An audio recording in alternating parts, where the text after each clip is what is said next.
اقرأ باسم ربك الذي خلق خلق الإنسان من علق اقرأ وربك الأكرم.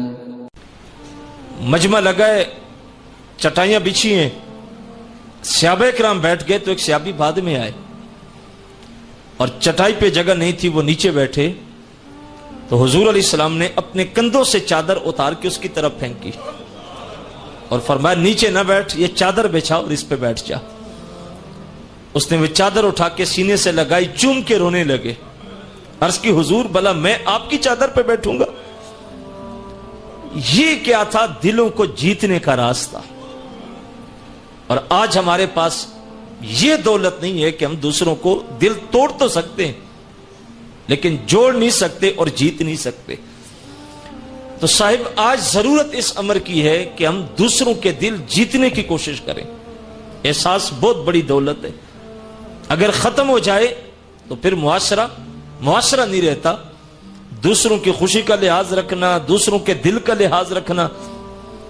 وہ کہتے ہیں نا کہ تلوار کا زخم جڑ جاتا ہے، زبان کا زخم نہیں جڑتا. سادی شیرازی کہتے ہیں کہ ایک بندہ سفر پہ نکلا تو اس کو کتے نے کاٹا اور زخم آیا تو چلنے کے قابل نہیں رہا. اس کو اچانک یاد آیا کہ اس بستی میں میرا ایک بچپن کا دوست تھا. تو اس کے گھر چلا گیا اور اسے کہا کہ مجھے زخم آیا ہے اور میں چلنے کے قابل نہیں ہوں، تو 1-2 دن آپ کے پاس ٹھہروں گا اور چلنے کے قابل ہو جاؤں گا تو نکل جاؤں گا.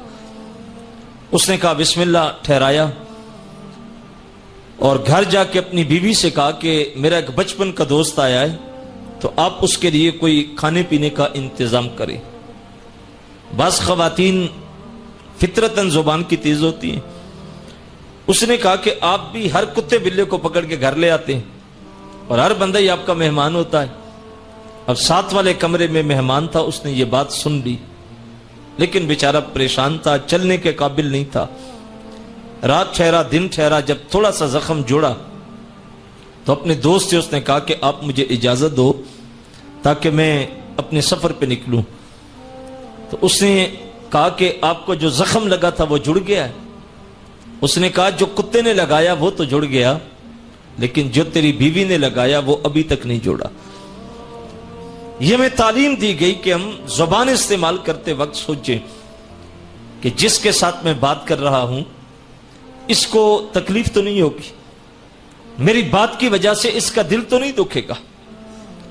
آج ہم بولتے چلے جا رہے ہیں اور ہمیں اس بات کا علم نہیں ہوتا کہ میری اس گفتگو کی وجہ سے کس کو کتنی تکلیف ہو رہی. جبکہ دوسروں کا احساس کرنا، عزت نفس، دوسروں کی ملحوظ رکھنا، یہ نبی رحمت صلی اللہ علیہ وسلم کی زندگی اور حضور علیہ السلام نے جو طریقہ دیا وہ یہی تھا کہ آقا علیہ السلام دوسروں کا خیال کرتے تھے. ہم گفتگو کرتے، مجمعوں میں بیٹھے، لوگوں میں، پرے پنچایت میں، شاید کہ ہم نے کبھی زندگی میں نہیں سوچا کہ میرے اس رویے کی وجہ سے کسی کو تکلیف تو نہیں ہے. حضور نبی رحمت صلی اللہ علیہ وسلم نے جو زندگی کے طریقے سکھائے اس میں حضور فرمایا جب بھی کسی محفل میں بیٹھو جہاں کچھ لوگ پہلے سے موجود ہوں تو آقا علیہ السلام فرمایا بات کرنے لگو تو پہلے دیکھو بیٹھنے والے لوگوں کا مزاج کیا ہے. جو پہلے بیٹھے، کوئی باپ کی عمر کا ہے، کوئی دادے کی عمر کا ہے، کوئی بیٹے کی عمر کا ہے، کوئی امام مسجد بیٹھا ہے، کوئی حاجی صاحب بیٹھے ہیں، کوئی سفید داڑھی والا بزرگ بیٹھا ہے، تو فرمایا بات کرنے سے پہلے دیکھو کہ جو لوگ بیٹھے ان کے مزاج کیسے ہیں. لیکن ہم نے کبھی نہیں سوچا. بات کرتے ہیں، ایک بندہ دادے کی عمر کا ہوتا ہے، باپ کی عمر کا ہوتا ہے اور وہ شرم کی وجہ سے اٹھ کے چلا جاتا ہے اور ہم اس پہ بھی فخر کرتے ہیں کہ میں نے بات کی اور دیکھا نہ اٹھ گیا. صاحب بات شرم والی ہے کہ ہمیں آج تک معاشرے میں جینے کا طریقہ بھی نہیں آیا. ہم آج تک یہ بھی نہیں سیکھ پائے کہ کس جگہ کون سی بات کرنی. اور ایک بندہ اٹھ کے چلا گیا. آقا علیہ السلام فرمایا جب بات کرو تو پہلے سے بیٹھے ہوئے لوگوں کے مزاج دیکھو، ان کا مزاج کیا ہے. آقا علیہ السلام نماز فجر پڑھاتے ہیں نا، اور رخ موڑتے ہیں تو حضرت عمر کو کہتے ہیں عمر رات جنت میں تیرا محل دیکھا ہے، اس کے ماتھے پہ جلی حروف میں تیرا نام لکھا تھا، میرا جی چاہا کہ میں اپنے عمر کا محل اندر جا کے دیکھوں، لیکن تیری بیوی بننے والی جو حور تھی وہ اندر تھی، اور تیری غیرت کی وجہ سے میں تیرے محل میں نہیں جا سکا۔ یہ ہے مزاجوں کا لحاظ کہ حضور کس قدر لحاظ رکھتے ہیں کسی کے مزاج کا، اور ہمیں شاید کہ آج تک اس بات کی خبر نہیں ہوئی۔ دوران سفر گاڑی میں موبائل پہ ایسی فلمیں، ایسے گانے لگا لیتے ہیں کہ جو 7 والی سیٹ پہ بزرگ بیٹھا ہوتا ہے وہ سارے سفر میں نگاہ جھکا کے رکھتا ہے، لیکن شاید ہم نے کبھی غور نہیں کیا کہ اس کا بھی میرے اوپر حق ہے۔ اتنے اونچے گانے لگا لیتے ہیں کہ مائیں بہنیں جو بیٹھی ہوتی ہیں وہ سارے سفر میں نگاہیں جھکا کے رکھتی ہیں، لیکن ہمیں آج تک کبھی ان کا لحاظ ہم نے نہیں رکھا۔ دین ہمیں زندگی گزارنے کا ڈب اور سلیقہ سکھاتا ہے۔ کس محفل میں کتنی دیر بیٹھنا، کسی مریض کی عیادت کو آپ چلے گئے، عیادت تو سنت ہے، لیکن جس گھر میں آپ چلے گئے اس گھر میں پردے کا ماحول ہے۔ آپ اندر داخل ہوتے ہیں، دروازے پہ دستک دیتے ہیں تو صاحب کی بیٹیاں پردے کے پیچھے چلی جاتی ہیں کچن میں، کمرہ ایک ہے، چھوٹا گھر ہے، اور وہ انتظار میں ہیں کہ اب یہ عیادت کر کے نکلیں گے تو پھر ہم باہر آئیں گے۔ تو میرا خیال ہے کہ وہاں کہنا نہیں پڑتا کسی کو چلے جائیں، ایک عقل مند شخص خود سوچ سکتا ہے کہ مجھے یہاں کتنی دیر ٹھہرنا چاہیے۔ ہم صاحب انسان ہیں، مسلمان ہیں، ہمیں اتنا زندگی گزارنے کا ڈب اور سلیقہ تو آنا چاہیے۔ لیکن جس جگہ پہ ہم کھڑے ہیں آج ہم جان سکتے ہیں کہ آج ذلت کی وجہ مسلمان کی یہ ہے کہ ہم رسومات کے اندر کھو گئے ہیں، اور ہم نے وہ دین چھوڑ دیا جو نبی رحمت صلی اللہ علیہ وسلم لے کے آئے تھے اور حضور نے جو ہمیں سکھایا تھا۔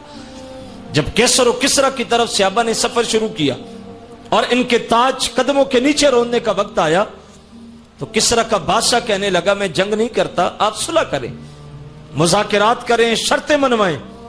تو صحابہ کرام نے قافلے روکے اور حضرت حذیفہ بن یمان کو اور ابو عامر کو بھیجا، عامر بن سعید کو۔ ظاہر سفر کر کے گئے تھے، لمبا گرد و غبار تھی، چہرے اٹے ہوئے تھے، تو جب داخل ہونے لگے بادشاہ کے محل میں تو دربان نے روکا اور کہنے لگے کہ آپ ہمارے قابل نہیں ہے کہ آپ اندر جائیں، چونکہ آپ کے لباس کے اوپر گرد پڑی ہے۔ تو انہوں نے کہا پھر؟ تو دربان کہنے لگا ہم آپ کو جبے دیتے ہیں جو ہمارے بادشاہ کے دربار میں پہنے جاتے ہیں، تو آپ اوپر وہ پہن لے اور اس کے ساتھ نکل جائیں۔ حضرت حذیفہ بن یمان نے کہا کہ ہم تمہارا لباس کبھی جسم کے قریب نہیں کریں گے، جائیں گے تو اپنے لباس کے ساتھ، ورنہ جنگ کے لیے تیار ہو جاؤ۔ ایک زمانہ وہ بھی گزرا تھا کہ ہم اپنے لباس پہ فخر کرتے تھے اور غیر کا لباس جسم کے قریب کرنا بھی توہین سمجھتے تھے، لیکن آج جو کچھ ہو رہا ہے، شادی کا موقع آ جائے ہم سارا دین بھول جاتے ہیں، جنازہ بن جائے، عورت فوت ہو جائے تو عورت کو قبر میں دفن کرتے وقت بھی اوپر چادر اوڑھ لیتے ہیں اور اعلان کیا جاتا ہے کہ غیر سائڈ پہ چلے جائیں کیونکہ عورت کو قبر میں اتار رہے۔ اس بات کا انکار نہیں ہے، لیکن آج مری ہوئی عورت کفن میں لپٹی ہے، حد نظر سوگوار ماحول ہے، اور اس کے باوجود بھی کہہ رہے ہیں کہ سائڈ پہ چلے جائیں، کفن کے اوپر بھی چادر تان لیں۔ میں کہتا ہوں یہی بیٹی جب گھر سے بغیر چادر کے نکلتی تھی، یہ چادر اس وقت سر پہ دی ہوتی تو آج قبر کا نظارہ ہی کچھ اور ہوتا، آج قبر کی منزل ہی کچھ اور ہوتی۔